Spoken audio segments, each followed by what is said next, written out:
सर्वांना श्री स्वामी समर्थ अवधूत चिंतन श्री गुरुदेव दत्त.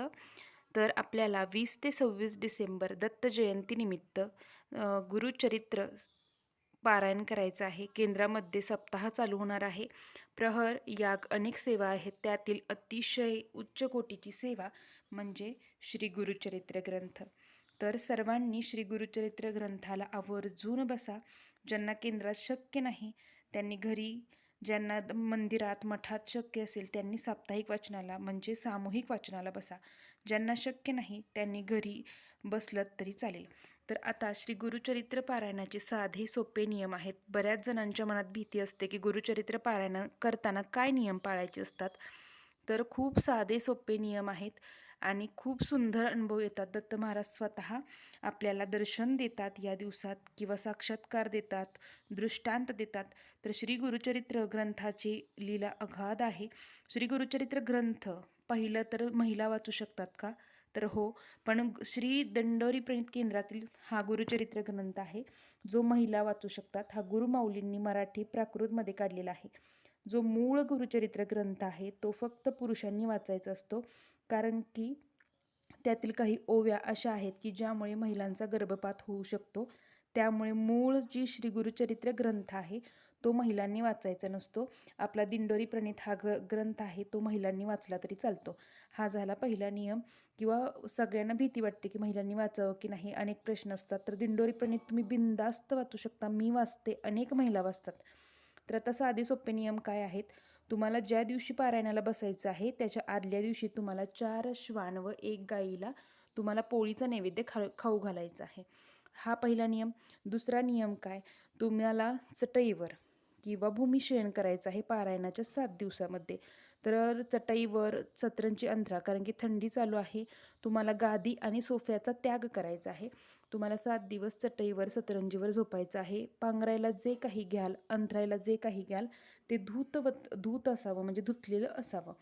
त्याचबरोबर तुम्हाला संपूर्ण घरामध्ये गोमूत्र शिंपडायचं आहे. 7 दिवस कडकडीत ब्रह्मचर्या पालन करायचं आहे. कायिक वाचिक भगवंताला स्मरण किंवा गुरूंना शरण जायचं आहे. ब्रह्मचर्या कडकडीत पालन, मांसाहार कडकडीत वर्ज, घरात कसलाच मांसाहार करायचा नाही, कुणीच नाही.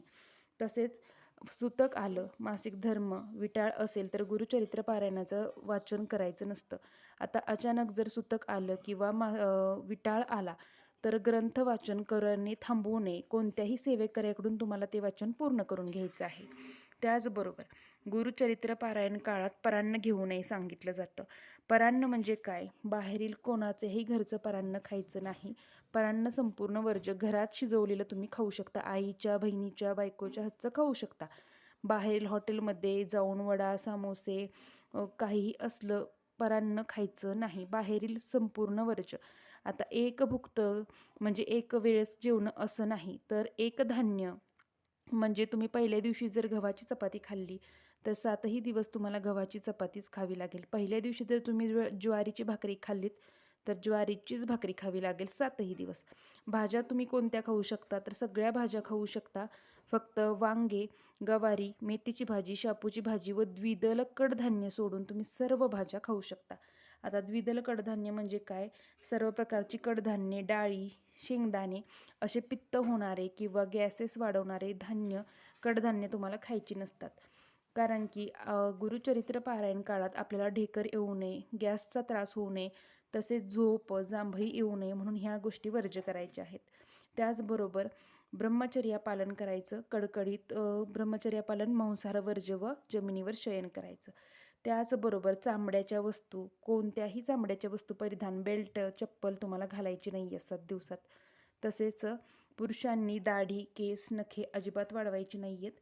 आणि गुरुचरित्र पारायण काळात मौन जास्तीत जास्त पाळायचं. स्त्रियांनी साडी नेसायची, पुरुषांनी सुती वस्त्र घालावी, जीन्सची पॅन्ट शक्यतो टाळायची, सुती वस्त्र परिधान करायची. तर हे काही साधे सोपे नियम आहेत. आणि गुरुचरित्र पारायण काळात आपल्याकडून अनेक चुका घडतात, म्हणून क्षमा म्हणून श्री विष्णू सहस्त्रनाम दररोज सायंकाळी आपल्याला झोपण्यापूर्वी, जेवण झाल्यानंतर झोपण्यापूर्वी वाचायचं आहे.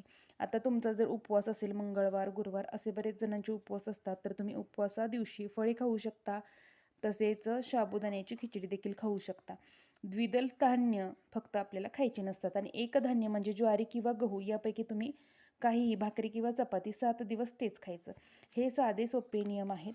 त्याचबरोबरच तुम्हाला नित्यसेवा, महाराजांची नित्यसेवेत खंड पडून द्यायचा नाही. महाराजांची नित्यसेवा चालूच ठेवायची. तसेच ज्यांचे 21 स्वामीचरित्र पारायण चालू असतील त्यांनी चालू ठेवायची. त्यांनी नित्यसेवा नाही केली तरी चालेल. तर आता काय सांगितलेले आहे, साधे सोपे नियम आपल्याला यात दिलेले आहेत. आता गुरुचरित्राचे वाचन कधी करायचं, तर पहाटे 3 ते सायंकाळी 4 पर्यंत तुम्ही कधीही करू शकता. फक्त 12 ते 12:30 ही दत्त महाराजांची भिक्षेची वेळ असल्यामुळे या काळात वाचन बंद ठेवायचं असतं. परांणाबद्दल आपण सांगितलं. तसेच तुमच्या घरात जर विटाळ किंवा मासिक धर्म किंवा तुम्हाला सुतक पडलं तर ते पारायण म्हणजे तुमचं तर निम्म वाचून झाले असं जर काही घडलं तर ते पारायण अर्धवट सोडायचं नाही. कोणत्याही सेवेकऱ्याकडून तुम्हाला ते पूर्ण करून घ्यायचं आहे. या पद्धतीने हे साधे सोपे नियम आहेत जे तुम्हाला पाळायचे आहेत. त्याचबरोबर पारायण काळात तुम्हाला सगळीकडे गोमूत्र शिंपडायचं आहे. वेळोवेळी गोमूत्र शिंपडायचं.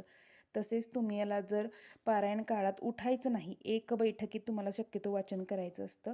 तर पारायण काळात हे साधे सोपे नियम पाळा. हातपाय स्वच्छ धुवून तुम्ही जर बाहेरून कुठून आलात तर महाराजांना हातपाय धुवून यायचं, गोमूत्र शिंपडायचं, मुजरा करायचं व त्यानंतर तुम्ही वाचन वगैरे करू शकता. शक्यतो सकाळी उठून वाचन करायचं व त्यानंतर राहिलेली तुम्ही दिवसभर कामं करू शकता. या पद्धतीने हे वाचन करायचं असतं.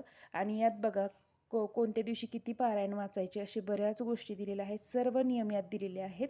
त्यामुळे या गुरुचरित्राच्या वाचनाच्या कालावधीमध्ये आपल्या नित्यसेवेत खंड पडून द्यायचा नाही. ही साधी सोपी सेवा आहे. खूप सुंदर अनुभव देणारा ग्रंथ आहे व सकाळ संध्याकाळ आपल्याला दत्त महाराजांची आरती करायची, पोथीची पूजा करायची आहे. हे साधे सोपे नियम आहेत. तर झालेली सेवा महाराजांचरणी रुजू करते. सर्वांना श्री स्वामी समर्थ. अवधूत चिंतन. श्री गुरुदेव दत्त.